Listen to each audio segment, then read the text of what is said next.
Hello everyone, welcome back to my channel. आज है रमज़ान का डे 2 और ये सहरी का टाइम है।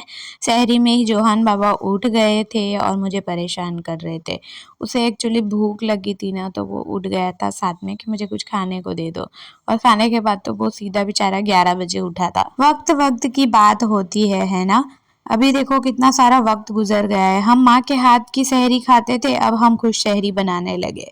वक्त से पहले हमें उठना पड़ता है, जबकि वहाँ पर तो जब सहरी रेडी हो जाती थी ना, फिर ही हमें हमारी मम्मी उठाते थे और हम तैयार बैठकर सहरी खाते थे और कब सो जाते थे पता ही नहीं चलता था। ना काम की टेंशन थी, ना किसी चीज़ की फिक्र थी। अभी तो ऐसा होता है ना कि वक्त से पहले उठना पड़ता है कि कहीं लेट ना हो जाए, हमें ये भी बनाना है, हमें वो भी बनाना है। ना हम दोपहर में आराम से सो पाते हैं कि नहीं, ना ही सहरी में सो पाते हैं, है ना। बेचैन सी जिंदगी होने लगी है। हम कब बड़े हो गए ना, हमें पता ही नहीं चला। लेकिन अल्लाह ने ना इन सारी चीजों में इतनी सारी बरकतें रखी है, इतने सवाब रखे हैं ना कि मैं क्या बताऊं। मम्मी हमेशा कहती थी कि किसी को शहरी कराना भी सवाब का काम होता है। तो हमारा वक्त आ गया है अब सवाब कमाने का। हमें पता ही नहीं चला। हमारी मम्मा ने हमें सहरी करवा के अपना फ़र्ज़ अदा कर दिया। अब हम हमारे बच्चों का पेट भर रहे हैं और हम अपना फ़र्ज़ अदा कर रहे हैं।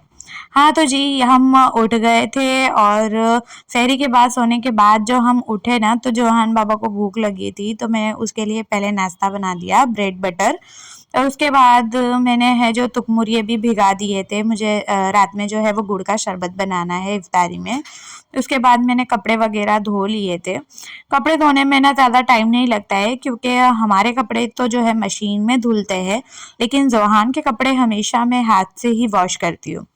हाँ जी, तो आज मैं बनाने वाली थी अप्पे बनाने वाली थी और चटनी बनाने वाली थी। तो ये अप्पे की चटनी की मैंने प्रिपरेशन की थी, जिसमें है प्याज है, टमाटर है, लहसुन है और जो खड़ी मिर्च आती है वो है। तो जी पैन में हमने तेल डाला था, जीरा डाला, हींग डाला और उड़द की दाल डाली थी, क्योंकि ये जो रेसिपी ना वो साउथ टाइप की है, तो इसके अंदर उड़द की दाल भी जाएगी। चना दाल है आपके घर में तो आप वो भी डाल सकते हैं, थोड़ी सी ही डालनी है, उससे टेस्ट अच्छा आता है।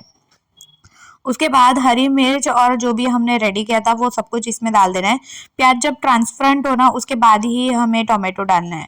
तो जब तक प्याज ट्रांसपेरेंट होती है तब तक मैंने जो है शरबत भी बना ली थी। मैंने गुड़ का सिरप बना के और डायरेक्टली इसमें डाल दिया था और उसको फ्रीज में रख दिया था ताकि ठंडा हो जाए। और इफ्तारी के टाइम पे मैं बस इसमें आइस क्यूब डालूंगी और सर्व कर दूंगी। तो जैसे ही मेरे प्याज जो है वो ट्रांसपेरेंट हो गए थे और मैंने उसके अंदर टोमेटो डाल दिया।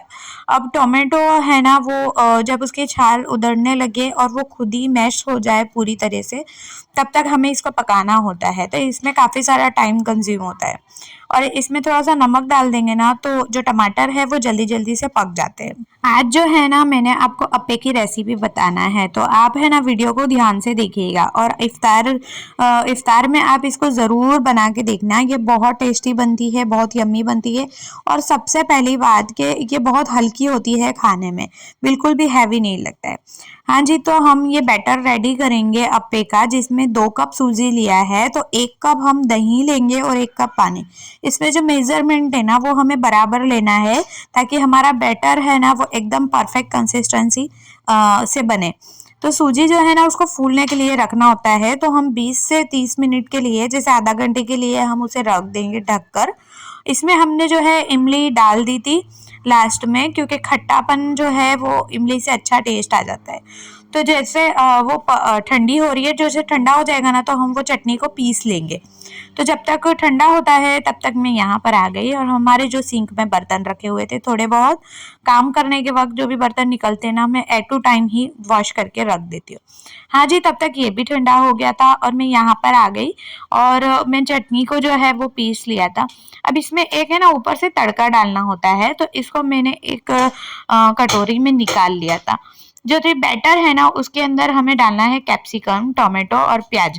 इसको हम चॉपर में चॉप करके डाल देंगे और थोड़ा सा जीरा डालेंगे। नमक हमें अभी बिल्कुल भी नहीं डालना है। जब भी हम इसको बनाने लगेंगे ना, फ्राई करने का टाइम आएगा ना, जब भी हम इसको नमक डालेंगे, अदरवाइज इसमें पानी छूट जाएगा। तो हमें जैसे ही बनाना है ना, तब हम इसमें एक इनो का सैशे डालेंगे, थोड़ा सा पानी डाल के इनो को एक्टिवेट कर लेंगे, ठीक है, और नमक डाल देंगे। और बस इसी तरह से अप्पे का पैन लेना है, उसमें थोड़ा थोड़ा सा ऑयल डालना है और एक एक चम्मच भर के ना हमें पूरा ओवरफुल नहीं करना है। इससे क्या होगा ना कि अप्पे बाहर आ जाएंगे और वो चिपक जाएंगे, क्योंकि बाहर हमने ऑयल नहीं डाला था। तो बस इसी तरीके से, और इतने देखिए 2 कटोरी के अंदर इतने सारे अप्पे बन के रेडी हो गए थे। तो माशाल्लाह से हमने इफ्तारी हमारी कंप्लीट कर ली। उसके बाद हमने मगरिब की नमाज अदा कर ली। जोहान और उसके पापा नमाज के वक्त ना बहुत ज़्यादा मस्ती करते हैं नमाज पढ़ने के बाद। उसके बाद हम लोग सोने के लिए आ गए थे, तरावी वरावी ख़त्म कर ली थी। मैंने भी अपना सिलाई का थोड़ा काम जो है वो कंप्लीट कर लिया था, और जोहान भाई उसके पापा से नाराज़ थे, तो उसके पापा उसे मना रहे थे। आज के लिए बस इतना ही, फिर मिलेंगे नेक्स्ट व्लॉग में, तब तक के लिए बाय।